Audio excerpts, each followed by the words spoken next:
Guys, welcome back to my another vlog. तो कैसे हैं आप सभी लोग? I hope you all are doing well. तो आज मेरा पेपर है गाइस, तो आज मुझे अकेले ही जाना पड़ रहा था क्योंकि आज मेरा भाई नहीं आया था, उसका पेपर नहीं था। तो मुझे खुद अकेले मेट्रो का सफ़र करते करते अकेले ही आना पड़ गया गाइस। आज मेट्रो में भी बहुत रश था गाइस। वैसे पेपर तो मेरा 2 बजे से है गाइस, लेकिन मैं सोच रही थी आज जल्दी जाके लाइब्रेरी में जाके पढ़ूंगी। तो इस वजह से आज मैं जल्दी निकल गई घर से कि लाइब्रेरी में जाके पढ़ूंगी। वासु भी आ ही रहा था तो मैंने कहा चलो अच्छे से जाके रिवीजन हो जाएगी। तो मैं निकल गई आज जल्दी पेपर देने के लिए। फिर फाइनली मैं कॉलेज पहुंच गई थी गाइस, और कॉलेज पहुंचते ही मैंने ये क्या देखा कि कॉलेज में ये क्या चल रहा है, डिग्री सेरेमनी चल रही थी कॉलेज में। तो मैंने कहा अरे, देख सकते हो आप गाइस, ये फिफ जो बच्चे पास आउट हो गए थे उनकी डिग्री सेरेमनी चल रही थी। तब भी ये गार्ड भैया इतना सज धज के खड़े हैं। मैंने कहा अरे, गार्ड भैया भी चमक रहे हैं आज तो। तो आप ये देख सकते हो गाइस, ये हमारे ग्राउंड में पूरा सेटअप कर रखा था इन लोगों ने। मेरे पास इतना टाइम नहीं था कि मैं जाके देखूं कैसा सेटअप हो रखा है। मेरे को अपनी करनी थी रिवीजन, तो मैं तो चली गई लाइब्रेरी में पढ़ने के लिए। तो मैं लाइब्रेरी आ गई थी गाइस, लाइब्रेरी में पढ़ रहे थे हम लोग। ये देखो वासु भी बैठ के पढ़ रहा है। तो हम लोग रिवीजन कर रहे थे गाइस, इतने में ही हम मुझे याद आया, अरे मैं तो अपना एडमिट कार्ड ही भूल गई।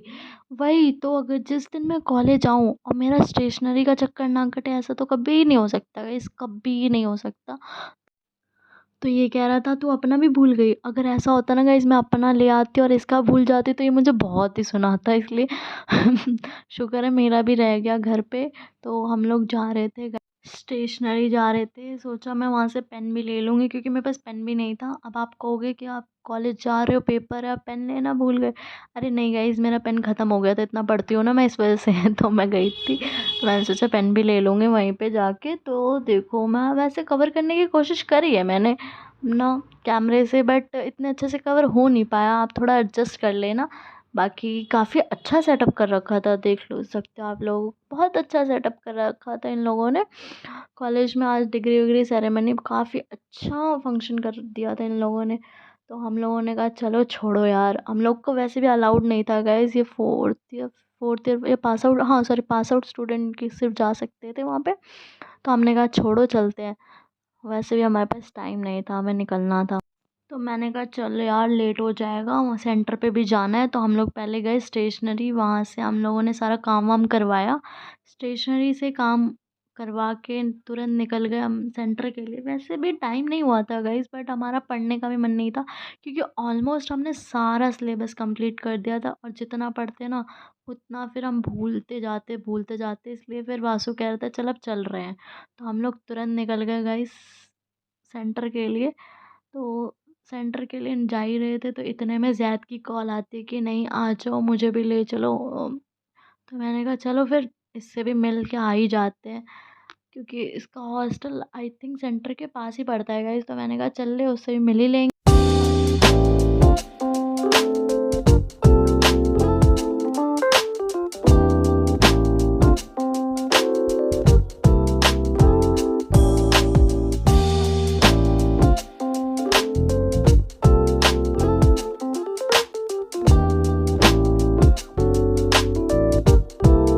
तो फाइनली हम भी ज़ैद के हॉस्टल पहुंच गए थे गाइस। वो पूछ रहा था कितना पढ़ लिया, कितना पढ़ लिया। तो हम बोल रहे थे हो ही गया, सब कुछ हो ही गया। तो हम लोग बातें बातें करने लगे। मैंने बोला यहाँ बातें क्यों कर रहे हो यार, चल लो सेंटर पे जाके आराम से पढ़ाई करेंगे, थोड़ा रिवीजन ही कर लेंगे। तो कह रहा है ठीक है चल लो, मैं भी चलूँ। तो इसको ले जाने के चक्कर में गाइस हम लोग ट्रिपलिंग करके जा रहे थे, without any helmet, without any कुछ। क्योंकि वैसे भी ग्रेटर नोएडा के पास में ही था, इसके हॉस्टल के पास में ही था द्रोणाचार्य कॉलेज। जिन लोगों ने द्रोणाचार्य का नाम सुना है वो जल्दी से कमेंट करो। काफ़ी अच्छा कॉलेज है गाइस, ऐसा नहीं, but you know Galgotia is the best. ये देखो यहाँ पे कितने सारे बच्चे ज़मीन पे बैठ के पढ़ाई कर रहे हैं। अब मैं भी रिवीजन ही कर रही थी गाइस।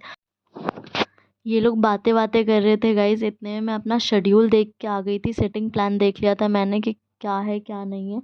फिर हमारा टाइम भी हो गया था, मैंने कहा चल लो चल लेते हैं पेपर देने के लिए, काफ़ी टाइम हो गया है। तो आप देख सकते हो पेपर देने के लिए कितना रश हो गया था क्योंकि ऑलमोस्ट टाइम हो ही गया था।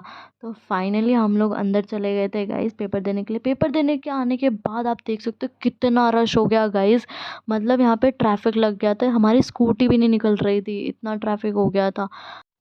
फिर फाइनली हम लोग निकल के आए गाइस। निकलने के बाद हम ज़ैद के हॉस्टल के बाहर आके बातें बातें कर रहे थे काफ़ी ज़्यादा कि वो पूछा था पेपर वेपर कैसा हो गया, सब कुछ ठीक हो गया। मैंने कहा अरे बहुत अच्छा हो गया। फिर इसको स्कूटी में तेल डलवाना था गाइस, तो मैंने कहा ठीक है। तो इसने अपनी स्कूटी में तेल वेल डलवाया, इतने में हम लोग निकल गए फिर फाइनली घर के लिए गाइस। आज वैसे मौसम भी काफ़ी अच्छा हो रहा था गाइस, ना ठंड हो रही थी ना गर्मी हो रही थी, काफ़ी अच्छा मौसम हो रहा था। फाइनली हम लोग निकल गए घर के लिए गाइस।